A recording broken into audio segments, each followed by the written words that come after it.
The Jewish people do not exist in order to be a beating up mechanism for you to work out your parental issues on. That's not why they're there. Don't use the Jews or the Jewish state as a projection mechanism for the unhappiness of your own life.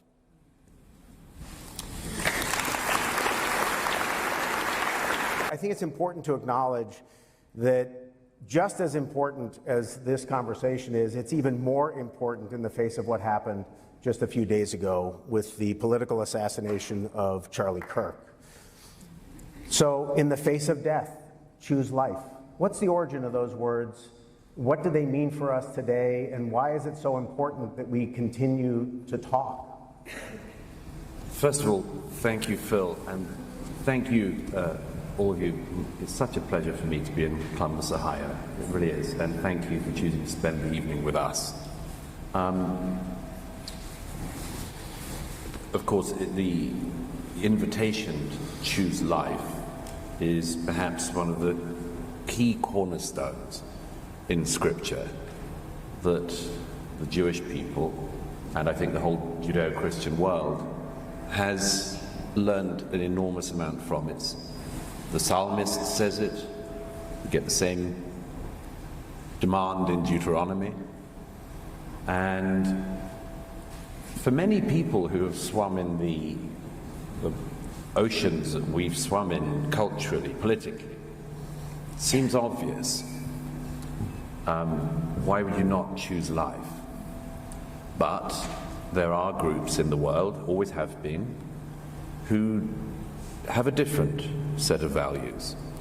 And in the aftermath of October 7th, I wanted to try to explain to the world who didn't know that Hamas, Hezbollah, Islamic Jihad, the Iranian Revolutionary Government in Iran, don't share that value.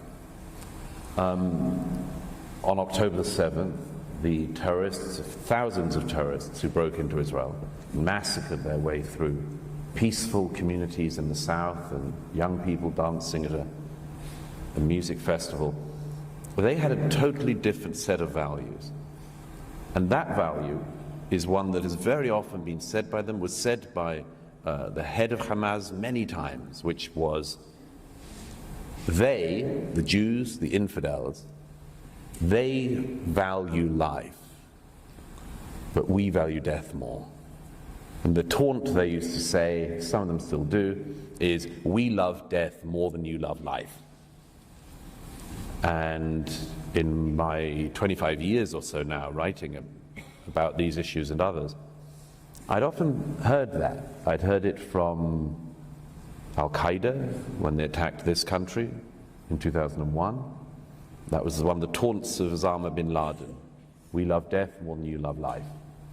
I heard it when terrorists massacred their way into the newspaper offices of Charlie Hebdo in Paris in 2015, when a suicide bomber blew up at a Manchester Arena concert given by Ariana Grande in 2017. I'd heard this for years, and it always seemed to me to be an almost unsolvable taunt. You know, if somebody says, you know, your weakness is that you value life, I thought, what can you do in front of a death cult like that? What can you do in front of a movement so hateful that it literally wants death not just for its enemies but also for themselves? There's an easy-ish answer to the second bit, which is if somebody loves death so much you can help them. But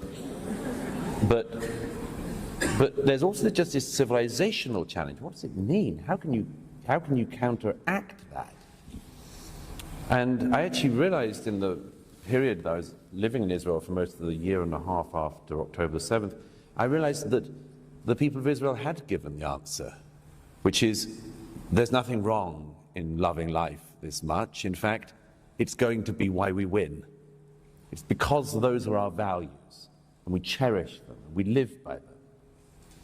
And all the time I've spent with the IDF and others has just embedded this thought in me that this is actually where I turned from a pessimist into an optimist. When you see people embodying that. Let me tell you a very quick story of that. The other week I took a holiday finally for the first time in quite a while. And inevitably on the first day of the holiday, the Iran-Israel war started. That's what happens. Always look out for me at airport departure lounges. If I'm going anywhere nice, there's a possibility there'll be a war.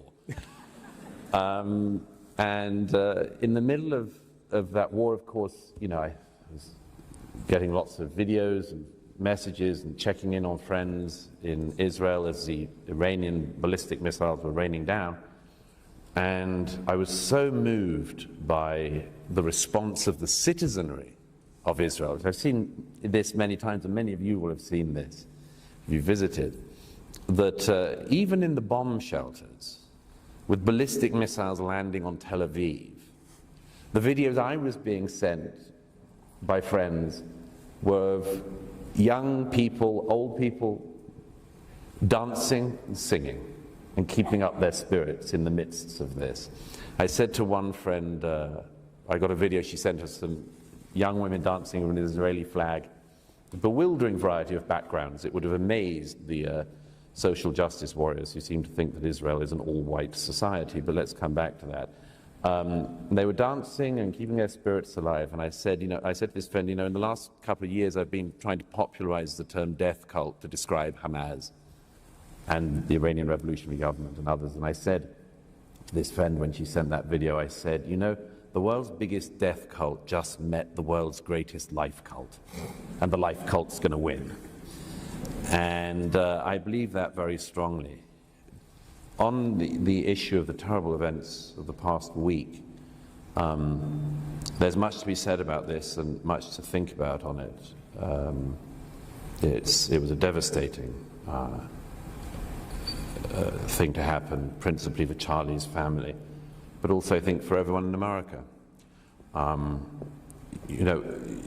One of the foundational virtues of this republic can be found in what Alexis de Tocqueville, the great 19th century French writer, observed when he came to America in the 1820s. One of the things he said in his famous book after that, Democracy in America, was that one of the things that amazed him about America was that the citizenry, as well as the politicians, valued what de Tocqueville called face-to-face interactions, face-to-face exchanges. Whereas he noticed in Washington, very famously, but also in communities across this country, the citizenry recognized the virtue of face-to-face exchanges. Why was this so important? And of course it was unusual. It struck de Tocqueville because this was not the case in France in the 1820s. It struck him because he realized something crucial, which I suggested in the New York Post the other day, is something that Charlie Kirk also realized, which is the virtue and the value of face-to-face exchanges are, if you are looking into the eyes of another human, even if you disagree on everything, you still see their humanity. You know that they are a fellow human being, and in the case of America, a fellow American. So all of the dehumanization, which we have seen arguably more in the age of the internet, we were talking backstage about the fact that everyone always thinks that anything that's developed after they've been born is an atrocity, an abomination. But in the era of the internet, the possibility of unpersoning the other is huge. Consider all the online accounts that, often hiding behind an avatar or a bot or something, will say horrible things about another human being, horrible things about a fellow American, a fellow citizen. And in doing so, they break that face-to-face interaction. They themselves tend to be faceless cowards, but they turn the other person into someone without a face as well, somebody else who is dehumanized. And Charlie absolutely rejected that idea. He knew that the great virtues in America could be retained and that the American Republic would be sustained by Americans continuing to have out their differences in face-to-face exchanges as they have in this country for more than 200 years. Now, his murderer and the people who cheer on his murderer do not believe in that. And it simply has to be pointed out to such people that the road that they would take this country down is the darkest road imaginable. And I hope, in the wake of this terrible event, that more Americans, more people in the free West, realize that what Charlie wanted to do is not just the best way out of a spiral of violence, but the only way to avoid it. And it would, and just finally on that, it would be the greatest tribute to him if instead of people feeling cowed or concerned, everyone spoke up a bit more in our own lives. And I think if we did, it would be an enormous tribute to him. I could not agree more. His organization was called Turning Point USA, and it's sad that his death might be the turning point, but if we were to honor the life of somebody who was committed to civil discourse, whether you agreed with him or not, the best way to do so is to talk more. Because the alternative to talking more is a lot of what you cover, right? Yeah, and also, I mean, and also people can drop the caveat, I didn't agree with everything he said, which is such a weak thing to say. No one agrees with... My mother doesn't agree with everything I say. My mother doesn't agree with anything. Yeah. Some of you may be Jewish. You're probably familiar with the idea that your spouses don't agree with everything. Your children may have disagreed with you on occasion. Okay, but it's very funny. I met the other week a Jewish friend of a friend in New York who said to me, he was a sort of what you might describe as an October the 8th Jew. And he said to me at one point, he said, I don't understand why the Jews can't all speak with one voice. I said, you don't? I'm not Jewish, I have to tell this to you? So no, you don't need to say, I don't agree with everything. You just say, no, that's not how we do things here. Such a straightforward line, so easy to hold. If you ask 10 Jews a question, you'll get 20 answers. Okay, man, it's worse if you're prime minister in Israel. I would say you're prime minister in a country of 8 million prime ministers. It's a tough gig. It's nice to hear people laughing, but I think it's important for us to make some of this even more concrete. And there's this concept that flows through your books and your speaking about moral clarity, and that there are times when you simply have to decide what side you're on in a particular conflict, that there is good and evil in the world. And a year ago, I had the good fortune to interview 4 young Israelis, 2 of whom were survivors of the Nova Music Massacre. And I wrote a column about it, and it was tough for me, because I hadn't experienced that before. Reading your book, you interviewed dozens, if not hundreds, of people, and you saw scenes that no human should ever see. And on the morning of October 7th, you document the joyful barbarism of Hamas on that fateful day. And I think it's important for people to really have a sense of what that was like. Would you mind reading a passage from your book that would help them?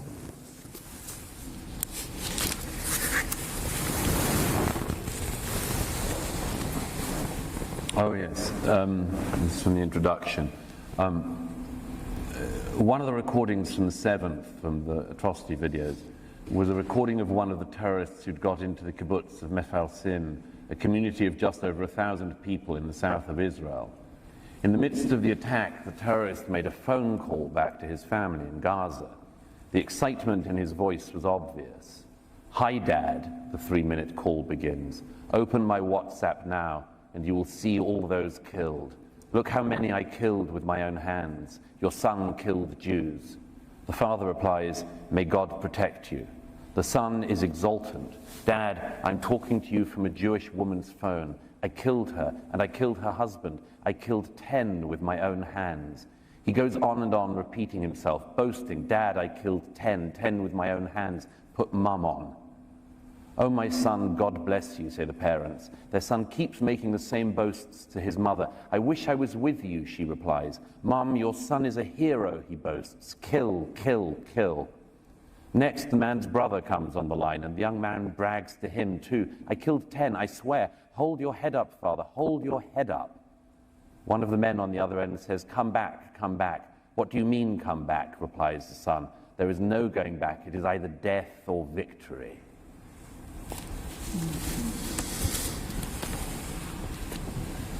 So that's the reality, right? That's a part of the reality for sure, yeah. Yeah, that's the reality of that conflict.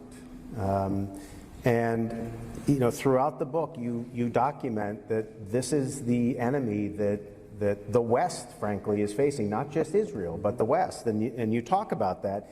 Is that when you got this sense of moral clarity, or did you have it before? Did you know it from other things you've done? I'd like to think, if I do have it, that I had it before. I think there are times when everything clarifies. I said about October 7th, pretty soon afterwards, I said sometimes a flare goes up and you get to see where everyone is standing. And I think that was very much the case on October 7th. I was at my home in New York, and on October the 8th, I'd heard there was going to be a protest in Times Square down the road. And I went to it, and there were hundreds of people there in the center of Times Square. And what were they demonstrating about? They weren't demonstrating against Hamas. They weren't demonstrating in support of the people as the massacre was still going on. They were supporting Hamas. They were waving banners in the center of New York, praising the ongoing massacre. That was one of the moments where I realized, I thought, well, I've got to get to Israel as soon as I can, because I realized that there would be several things. One would be that the world would try to close the chapter as fast as possible on what had actually happened. You could see it even at 24 hours after the 7th. The world's media were already running front pages saying, world gears up for Israeli revenge. It's always that pattern in the reporting. So I realized that several things might happen. One was that the world would gloss over what had actually happened. They'd just rush by it. When I knew already from the figures, from the facts, the videos that were coming out, that this was not something anyone could or should gloss over. But the other thing was that I wanted to be there to see it for myself, because I also knew that there would be people immediately who would deny that any of it had happened. And that's one of the perversities of our age. You can have people now in the West who will simultaneously say that what Hamas did was great and deny that they did it.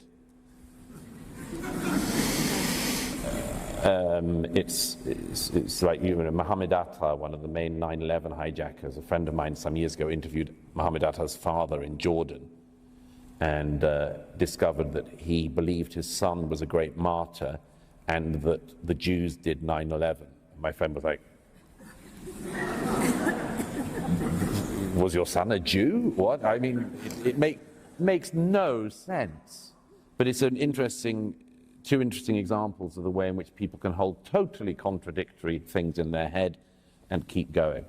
One of the perversities, of course, about the 7th was this element of absolute barbarism. To say it's medieval barbarism would be to slur the Middle Ages. But this terrible ancient barbarism appeared in the modern age with GoPro cameras and WhatsApp and smartphones.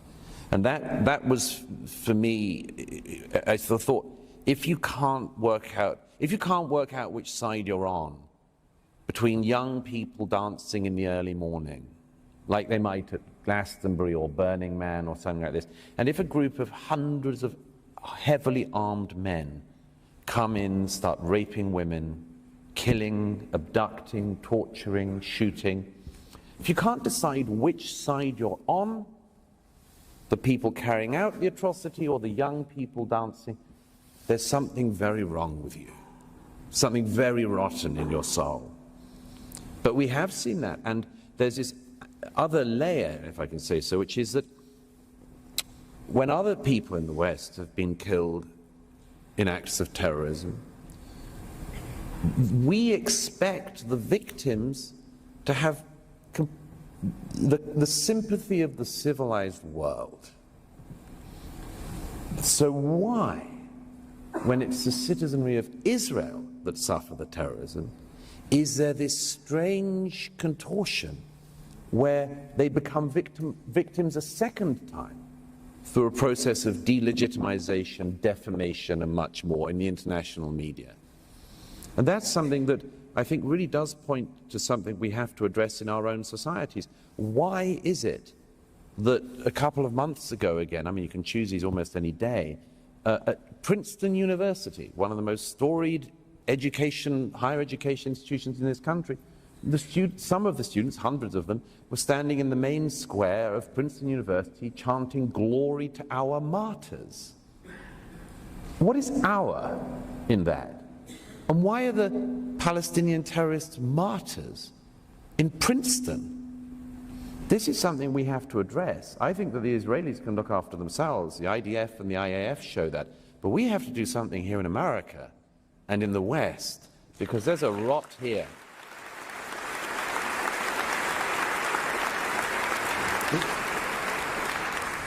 You asked why.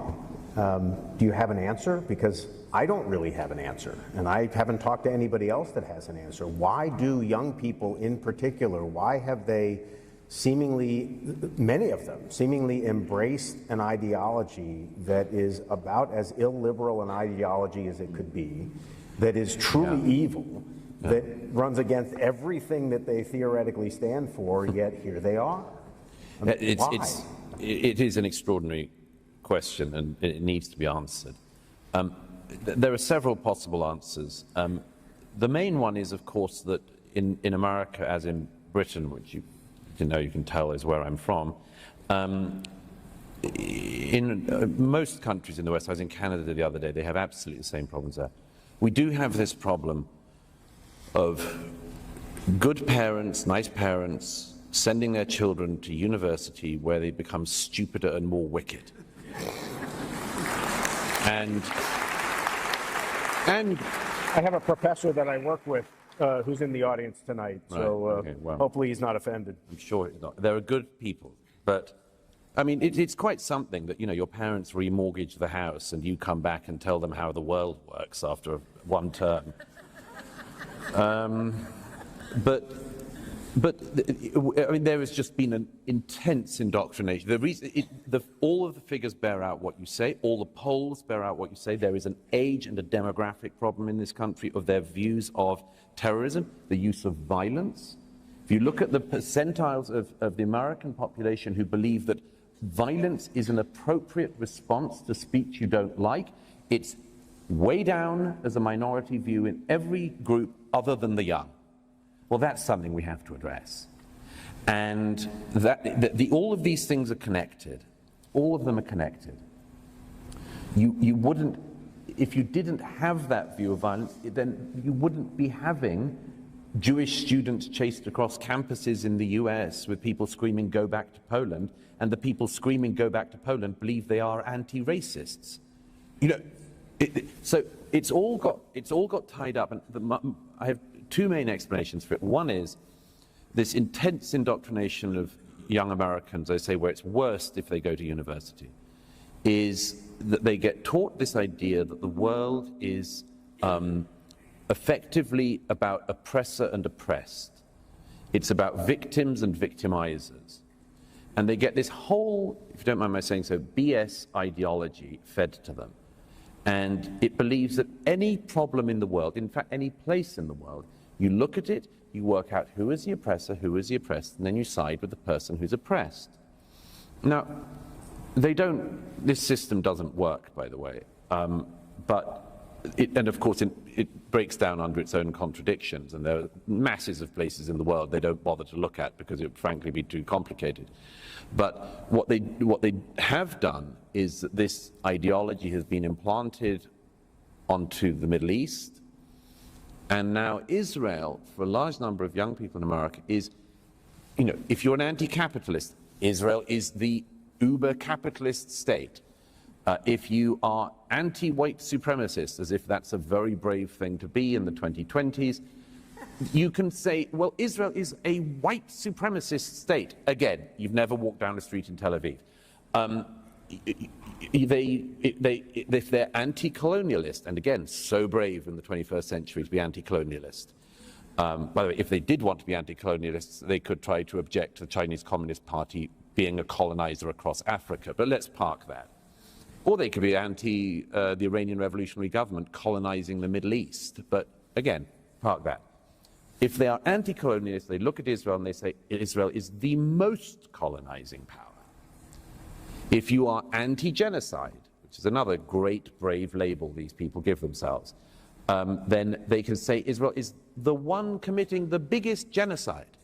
And that's what they do. It's like Israel is the place they can pour all of their discontents and all of their ill-thought-through ideology onto as the ultimate expression of all the things that they are believing that they are against. But I think there's one other thing that needs to be said about this.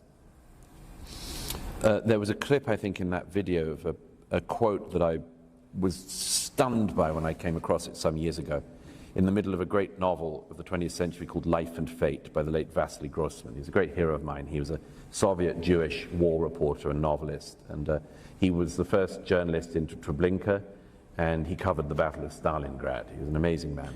But in the middle of Life and Fate, which is his sort of war and peace of the 20th century, he devotes 3 pages to the question of anti-Semitism, and it's spellbinding.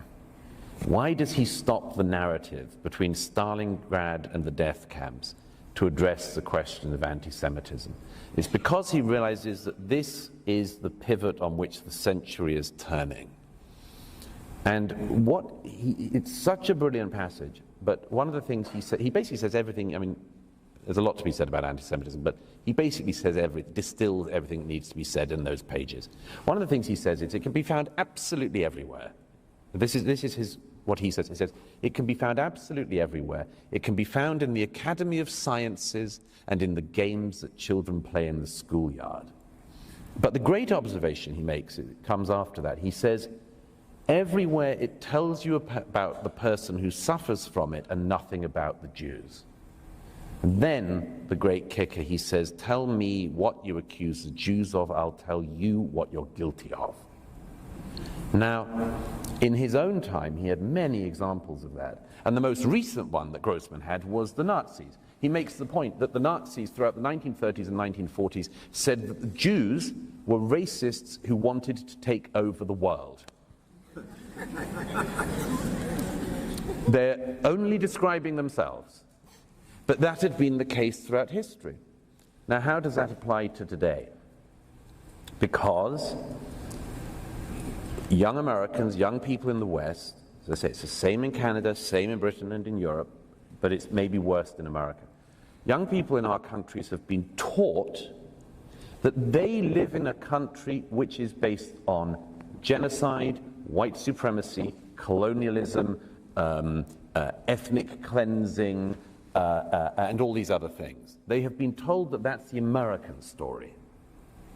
And I wrote 2 books back in The War on the West. I wrote there when I was looking at that phenomenon, which is just so ahistorical and smear of this country's history. But I said then, there will be a consequence of this movement, because if you teach people that they're guilty of things they haven't done, it will pour out somewhere.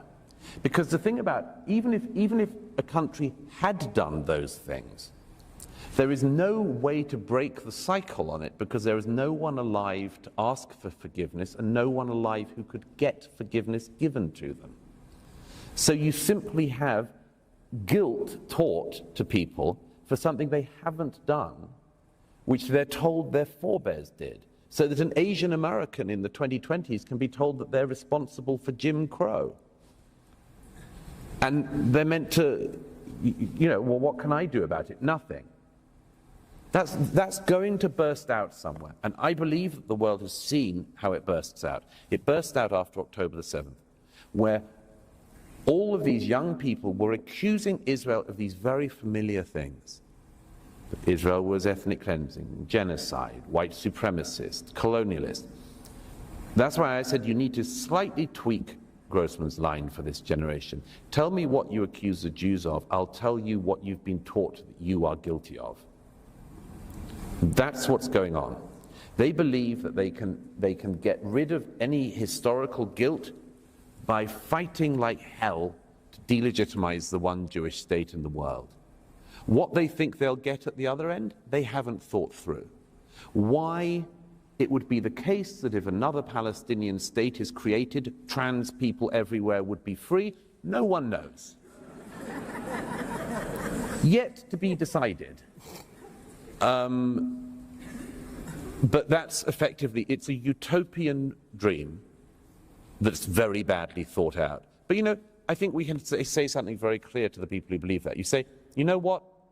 The Jewish people do not exist in order to be a beating up mechanism for you to work out your parental issues on. That's not why they're there. Don't use the Jews or the Jewish state as a projection mechanism for the unhappiness of your own life.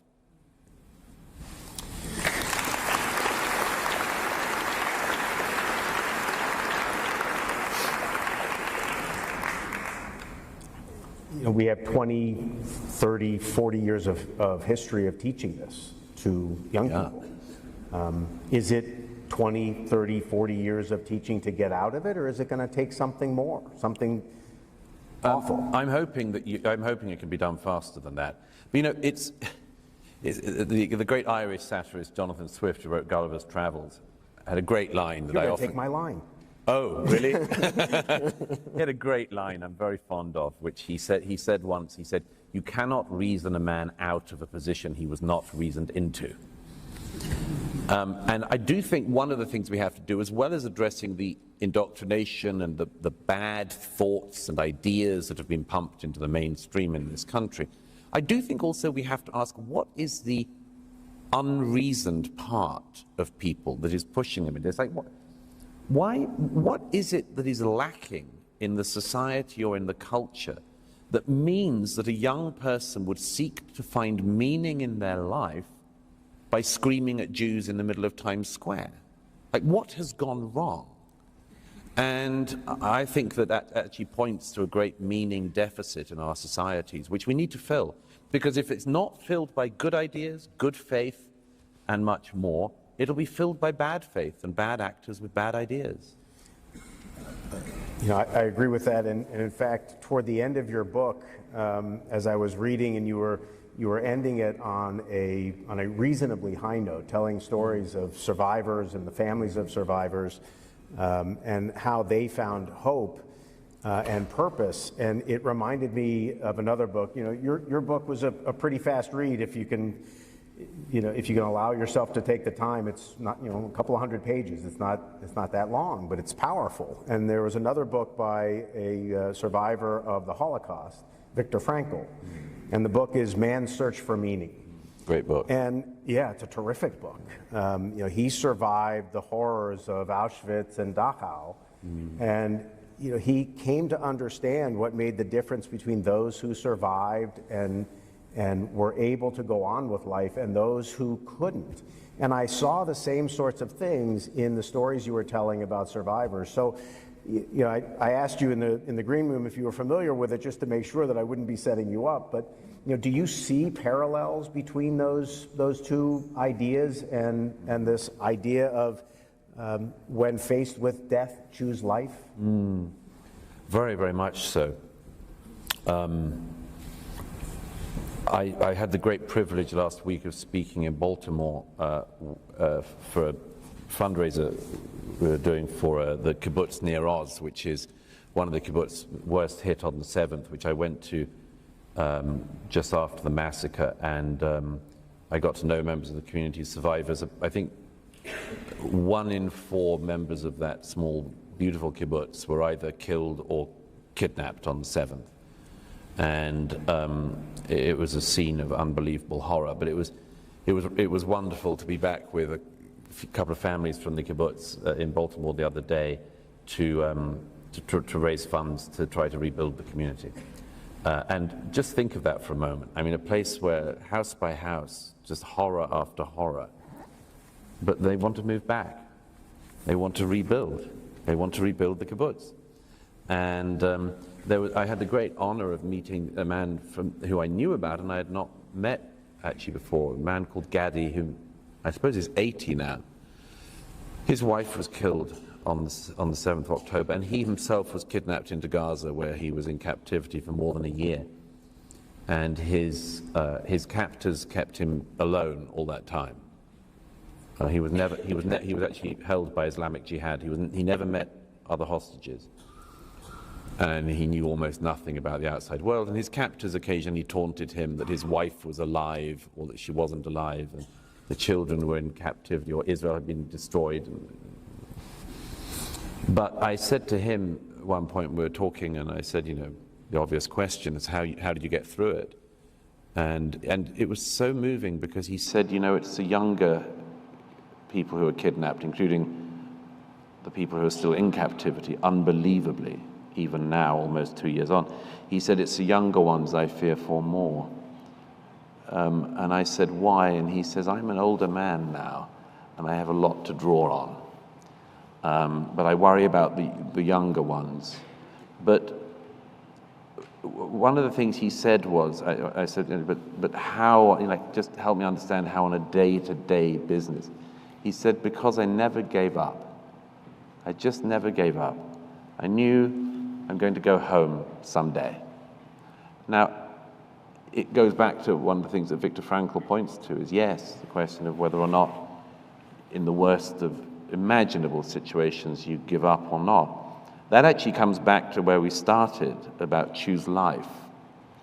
Because, again, it seems like such an obvious statement, but if you do believe in life, if you do believe in the value of life, the meaning of life, that life has a meaning, you can, as Gadi showed, you can get through anything. And that, in the end, it's a crucial thing for a society, for a culture to dwell on. It's like, do we actually value life in our society? Or do we give up on it or make it, contingent on other things? And one of the things I see in Israeli society, which I've marveled at for a long time now, but never more so in the last couple of years, is the extent to which that biblical junction, choose life that you and your descendants might live, is lived out in so many ways, and even in the most horrific circumstances. You know this, Phil, because you've read the book, but I quote at one point in the book a remarkable woman. She is the mother of one of the 3 Israeli hostages who in December 2023 managed to escape from the building they were in the middle of a big firefight, and they were accidentally shot by IDF soldier. And it was from a unit, a very young unit, a sort of basically first, second year in the military, called the Bizlach. And it was a terrible era. I mean, if anyone doesn't know, what's called the fog of war is called the fog of war for a good reason. By the way, I might lighten it for a second by saying I have a great friend from Britain called Colonel Richard Kemp, who some of you may have seen over the years. He's a great man. He's a former colonel in the British Army, served in Afghanistan, Northern Ireland, and so on. We were doing an event in Tel Aviv for a charity a few months into the war, and somebody said to Colonel Richard Kemp, could you explain what this thing, the fog of war, is that we hear so much about? He said, yeah, I'll give you an example. He said, when I was in Northern Ireland on the Irish border one night, we were looking for terrorists, and we saw these, in the 1970s, we saw these men coming towards us with guns, and so we opened fire. He said, unfortunately, it turned out to be the other half of our company. And he said, we let off so many rounds until we realized that they were the other half of our company. And he said, you may wonder at this point how this could have happened. He said, when his counterpart came, Richard said to him, well, I know why we fired at you, because we thought you were terrorists, but why did you fire at us? He said, well, you fired at us. It's a pure dad's army. but unfortunately on that occasion no one was killed. But these things, terrible things do happen. The fog of war is real. Anyway, the reason I mention this is because one of the 3 young men who was killed in that terrible incident, his mother knew that, as well as losing her son, that the soldier or soldiers who did that, who made that fateful mistake, that their lives could be ruined as well, that they would never forgive themselves for this. And so she sent a voice message to the unit, and she said in Hebrew, she said, "I don't blame you, I love you. If you ever need a home, come to mine. If you ever need a meal, come to my home is your home," and so on. But she said, you have to remain strong. You have to remain strong and not let this demoralize you. And when Yahya Sinwar, who was the architect of October the 7th, when he was killed just before the first anniversary of the 7th, I went into Gaza with the unit that had killed him. And it was the same unit, Bizlach, who managed to kill Yahya Sinwar. And they played me the voice message they had just got from the same hostage's mother. And she said, "You see, I told you, stay strong." And you did, and you have killed the enemy of the Jewish people. And that's remarkable. That is, that's just an example of the fact that also in a society, it's very important to focus on the front line of the heroes, the young men and women who fight, defend their people and their country. But a society also relies on the citizenry and on having remarkable men and women like that woman holding the society together. And that's one of the things, by the way, which I can never understand when I hear the sort of haters of Israel, people obsessed with Israel. I always think, imagine if instead of spending your time smearing your counterparts in Israel, imagine if you tried to emulate them. Like, imagine if instead of believing in this victimhood culture that we have now in the West, imagine if we had a heroism culture again. Imagine if we had a culture which revered heroes, which admired resilience, who looked up to people, whatever their station in life, if they did things that were filled with dignity and nobility like that mother. We'd be a totally different society and a much better society. So that's why I think, among other things, this is such an important moment. It's like that old internet meme, you have a choice. Which road are you going to go down? And for us, I think the road is, do we go down the road of victimhood and blaming, or we decide to orient ourselves once again towards courage and dignity? I know which one I'd like us to go down.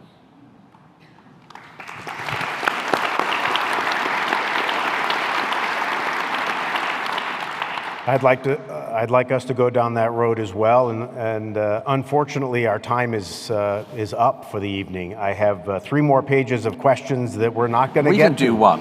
What, do we can one? Do one. Yeah. Well, I wanted to end on a positive note, and so the question, you almost answered it, but I'd like to leave our audience with something concrete.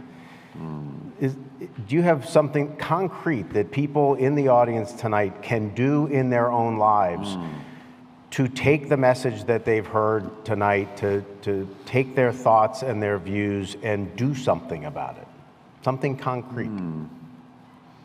Well, it's very hard because I don't know you all. But I don't either. It would be audacious of me. One thing I do think, slightly where we started off, I genuinely do believe that everybody who has a voice has the opportunity to make a difference. And I know from my own life that, so sometimes people think, well, because this person disagrees with me on that, it's hopeless.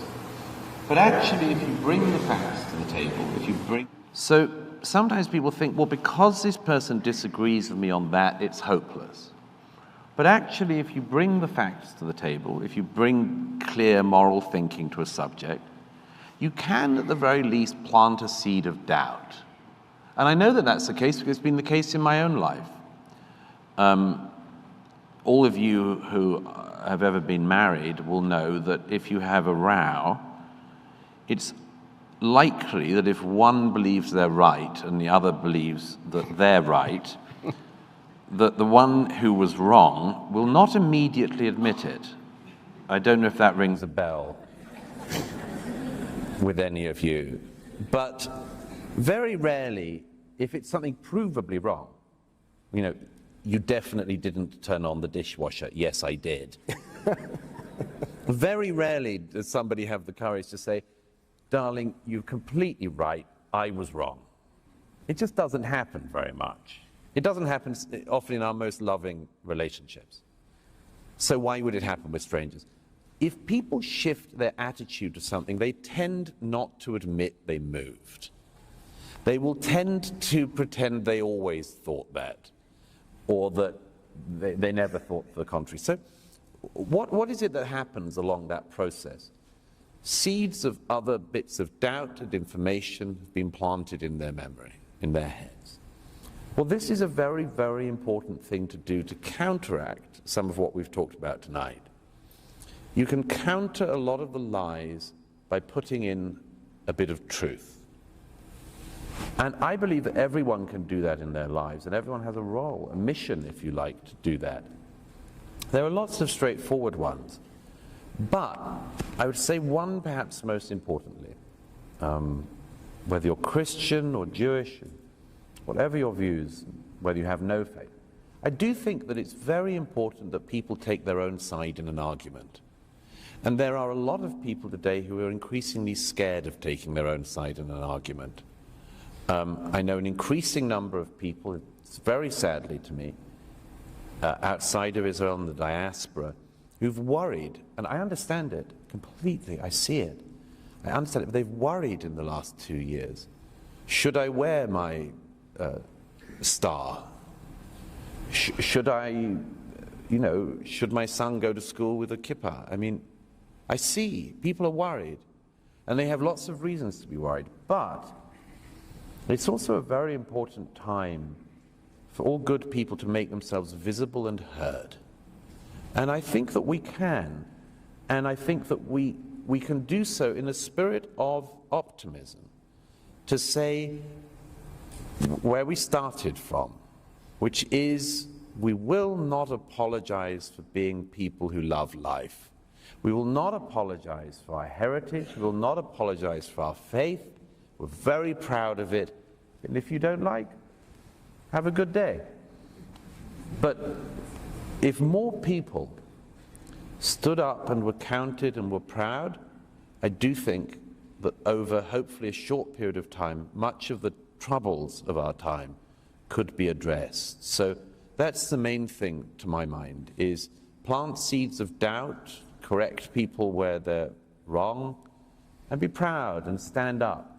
With the knowledge, by the way, that, as I finish this book by saying, in the knowledge that in a fight between a death cult and a life cult, the death cult has no chance of winning in the end if the people of life stick to the scriptures, stick to their principles, stick to their heritage, and recognize that stories and tales and commandments which have seen all of us and all of our forebears through much worse times than this will see us all through these times too.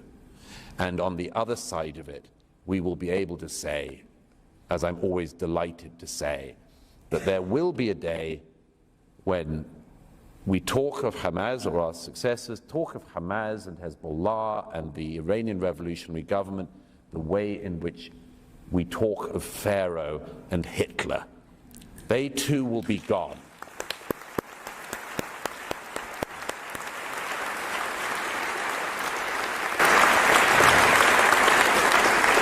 Well, you actually answered 3 of my questions right there. So there you go. That's a great way to answer. I appreciate it. Our time really is up. I'd like to thank you, Douglas, for your courage in reporting from some of the most difficult and horrible places on earth. I'd like to thank the audience for coming out and being a terrific audience. And with that, good night. Thank you. Thank you so much. Thank you, Phil. Thank you. I really enjoyed that. That was great. Thank you. Thank you, Columbus. Thank you. Thank you. It's 2025. America's debt is over $37 trillion, and the dollar just had its worst crash since 1973. That puts your savings and your family's future at risk. That's why we trust Alpha Omega Gold, a company that stands unapologetically with Israel and supports Stand Tall Israel. Visit ao.gold/stand to claim your free precious metals wayfinder guide or call 1-855-426-4653 today. Protect your future before it's too late.